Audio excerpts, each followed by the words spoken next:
नमस्ते, मैं Nitin Gandhi, LIC agent branch 919 Mumbai. मैं लास्ट 22 साल से इंश्योरेंस इंडस्ट्री में काम कर रहा हूँ। 8 साल से मैं MDRT एजेंट हूँ।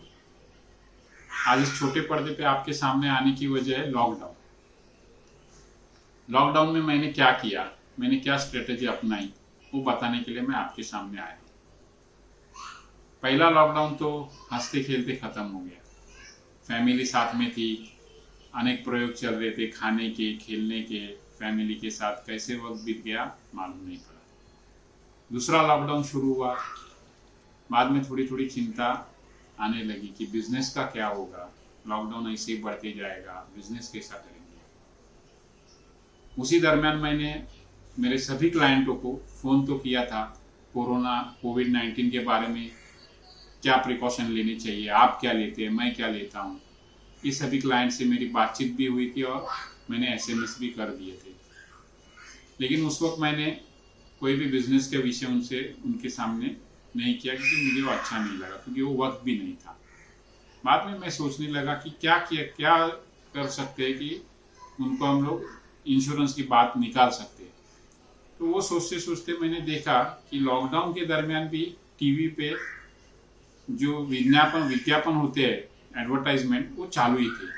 फिर AC बोलो, मोबाइल फ़ोन बोलो, सभी के। उस वक्त कुछ चीज़ तो मिल नहीं रही थी, लेकिन फिर भी एडवर्टाइज चालू ही थी। तो वो क्यों? तब मेरे को अचानक बचपन में मैंने कहानी सुनी थी, वो याद आई। शायद आप लोगों ने भी सुनी होगी, लेकिन उसे हम लोग रिफ्रेश करते हैं।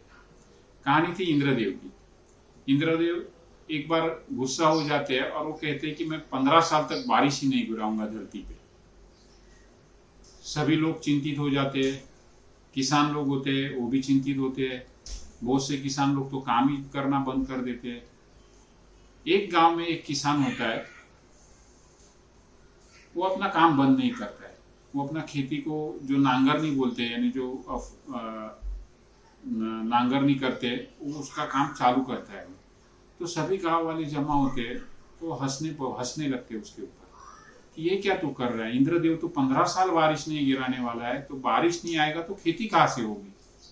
तभी इंद्रदेव भी ये सब सुनता रहता है। तब जब वो किसान जवाब देता है कि भले इंद्रदेव 15 साल के बाद बारिश गिराए, लेकिन अगर मैं काम बंद करूं तो मुझे याद कैसा रहेगा कि खेती कैसे करते हैं। मेरे जो औजार है खेती के, वो सब जंग पकड़ जाएंगे, और जब बारिश गिराएगा 15 साल बोलते बोलते निकल जाएगा, और जब बारिश गिरेगी तो हम लोग के पास कोई चारा नहीं होगा कि कैसे हम लोग खेती करें। तो उससे अच्छा है कि मैं खेती का काम करते रहूं, भले बारिश कब भी गिरे। इंद्रदेव एक बात सुनता है और वो भी चिंतित हो जाता है कि जब किसान जब बराबर बोल रहा है, अगर मैं भी 15 साल बारिश नहीं गिराऊं तो शायद मैं भी बारिश गिराना भूल जाऊं।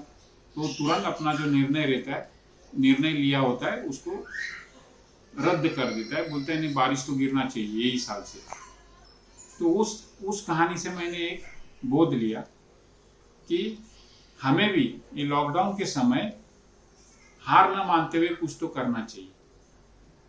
लेकिन क्या कर सकते हैं हम लोग? तो मैं सोचने लगा कि किस तरह से हम लोग अप्रोच कर सकते हैं, किस तरह से बिजनेस की स्ट्रेटजी बना सकते हैं। तभी मेरे को याद आया कि इस वक्त हम लोग को क्या परेशानी चालू है, तो पैसे की। अभी हाल ही में हमको LIC ने अप्रैल और मई में कोविड-19 का एडवांस दिया। उसके बाद अब हमारे जो LIC के सभी क्लास 1 ऑफिसर से लेके नीचे तक के लोग, जो ब्रांच हो, सैटेलाइट ब्रांच हो, डिवीजन हो, जोनल ऑफिस हो या सेंट्रल ऑफिस हो, 10% लोग हमारे लिए खास जा रहे हैं वहाँ पे। हमारा रिन्यूअल का कमीशन आ रहा है हमें एडवांस देने के लिए। तो जब वो रिस्क लेके जा रहे हैं तो हम घर बैठे कुछ ना कुछ तो कर सकते हैं जरूर। तो ये सोचते हुए मुझे अचानक लगा कि हम लोग उनकी नीड देखनी चाहिए क्या है इस वक्त। तो इस वक्त की नीड मेन है पैसे की नीड, मतलब कि आज के तारीख में 10 से 15% लोग छोड़े जिनकी नौकरी सिक्योर है, या जिनको खानदानी पैसा है, तो वो लोग तो सफ़र कर सकते हैं। लेकिन 85 से 90% लोगों को पैसे का चिंता है कि कल क्या होगा, पैसे कितने दिन चलेंगे, लॉकडाउन बढ़ता जाएगा तो क्या होगा। तो कभी पैसिव इनकम का मुझे याद आया कि पैसिव इनकम होना हर एक के पास जरूरी है। पैसिव इनकम मतलब क्या है कि जो मैंने एक रकम तय किया हूँ वो रकम हर महीने मेरे हर बैंक के खाते में उस दिन आना ही चाहिए और वो हर महीने लगातार। तो पैसिव इनकम के बारे में हम लोग बात कर सकते हैं। अभी कोविड-19 में 50 साल के ऊपर के लोगों को ज़्यादा परेशानी हो रही है कोरोना की, तो उनको हम लोग रिस्क कवर की बात कर सकते हैं। जिनके पास बच्चे हैं छोटे, तो उनके लिए हम लोग बच्चों के एजुकेशन की बात कर सकते हैं। उसके बाद में हेल्थ इंश्योरेंस, जो सबसे आज ज़रूरतमंद है, क्योंकि हेल्थ इंश्योरेंस आज ही 2-4 दिन पहले पेपर में पढ़ा कि एक प्राइवेट हॉस्पिटल में 4.5 लाख रुपया खर्चा आया कोरोना के लिए। तो ये सब बात हम ले जा सकते हैं क्लाइंट के पास। तो हेल्थ इंश्योरेंस हुआ, ये हुआ, तो मैंने तुरंत मेरा लिस्ट निकाला। उसमें से जो अप्रोच करने लायक लोग थे, ऐसे मैंने 100-150 लोगों की लिस्ट निकाली और मैंने उनको अप्रोच करना शुरू किया। मैंने पैसिव इनकम के लिए उनको जीवन उमंग, जीवन शांति बताई। जो 50 के लगभग में जा रहे हैं उनके लिए मैंने आधार स्तंभ, आधारशिला बताई। फिर बच्चों के लिए जीवन लक्ष्य प्लान मैंने बताया, जीवन लाभ बताया। उसके बाद मैंने हेल्थ इंश्योरेंस के लिए जीवन आरोग्य और कैंसर कवर।